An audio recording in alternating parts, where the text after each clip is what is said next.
जन जन की भाषा है हिंदी, भारत की आशा है हिंदी, जिसने पूरे देश को एक सूत्र में जोड़े रखा है। वह मजबूत धागा है हिंदी, वह मजबूत धागा है हिंदी। 14 सितंबर संपूर्ण भारत में हिंदी दिवस के रूप में मनाया जाता है। आज समकालीन समय में जहां लोग अपनी जड़ों से, अपने संस्कारों से भटक रहे हैं, वहां हिंदी दिवस उन सभी को अपनी जड़ों से जोड़े रखने में महत्वपूर्ण भूमिका निभा रहा है।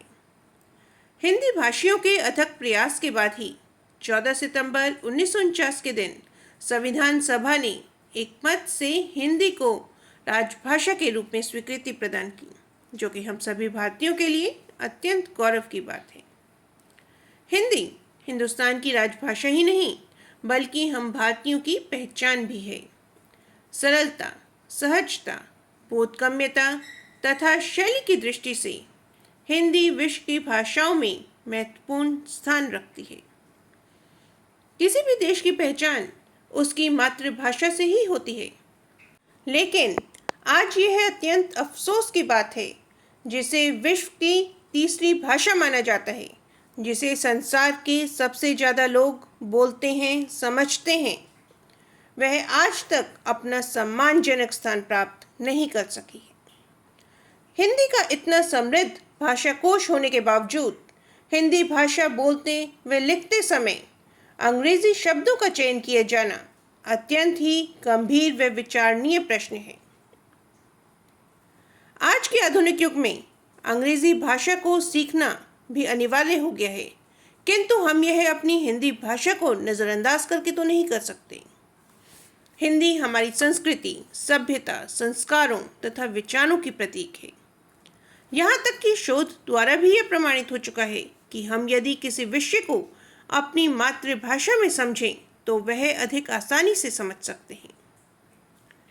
आज पूरी दुनिया के लगभग 175 से अधिक विश्वविद्यालयों के द्वारा हिंदी को एक विषय के रूप में पढ़ाया जा रहा है। ईमेल, ई-कॉमर्स, इंटरनेट, वेब जगत में भी हिंदी का आज सहजता से प्रयोग हो रहा है।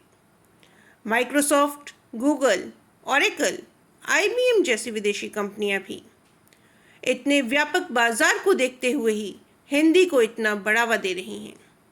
इकोनॉमिक टाइम्स, बिजनेस स्टैंडर्ड जैसे अखबार हिंदी में प्रकाशित होकर उसमें निहित संभावनाओं का ही उद्घोष कर रहे हैं। तो हमें आज आवश्यकता है अपने आत्मविश्वास को मजबूत करने की, अपनी मानसिकता को बदलने की, जो यह समझती है, महसूस करती है कि यदि बच्चे हिंदी में पढ़ेंगे तो कमज़ोर हो जाएंगे या जीवन में सफल नहीं हो पाएंगे।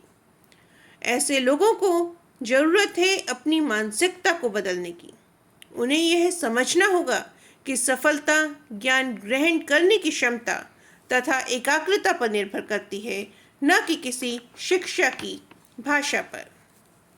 जरा सोचिए कि यदि अंग्रेजी ही तरक्की का पर्याय होती तो क्या जर्मनी, जापान, इटली जैसे देश आज इतने सफल हो पाते, जो अपनी मातृभाषा को शिक्षा के साथ साथ अन्य क्षेत्रों में भी उतना ही महत्व देते हैं। अंत में मैं यही कहकर अपने शब्दों को विराम देना चाहूँगी कि हमें हिंदी को अपनी राष्ट्रभाषा बनाने तथा देश को विकसित देशों की सूची में शामिल करने के लिए एकजुट होकर हिंदी भाषा को अपनाना होगा, और यह तभी संभव होगा जब विकास के मंच पर देश का प्रत्येक नागरिक इसमें अपना बहुमूल्य योगदान देगा। जय हिंदी, जय भारत।